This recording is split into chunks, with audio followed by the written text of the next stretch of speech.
Assalamualaikum warahmatullahi wabarakatuh. Nama saya Nur Ain Syabah. Silau sangat.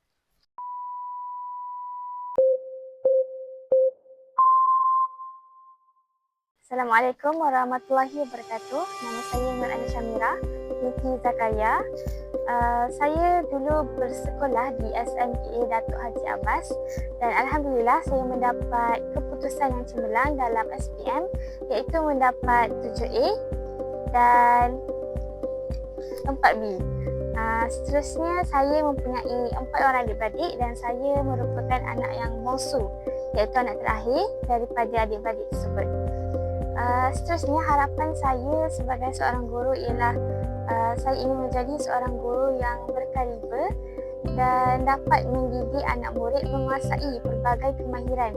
Contohnya saya mempunyai kemahiran dalam bidang selain daripada bahasa Melayu, saya akan mengaplikasikannya dalam kelas dan akan mengajar murid-murid tentang perkara tersebut.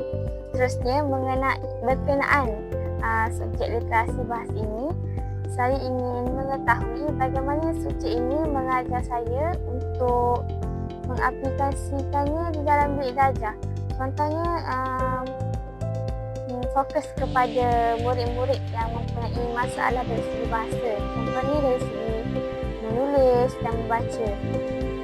Jadi saya ingin tahu sejauh manakah subjek ini dapat membantu saya untuk mengajar murid-murid menguasai kemahiran berbahasa, terutamanya dalam bahasa Melayu. Itu sahaja daripada saya. Sekian, terima kasih. Semoga saya memperoleh kefahaman dan dapat menguasai subjek literasi bahasa ini.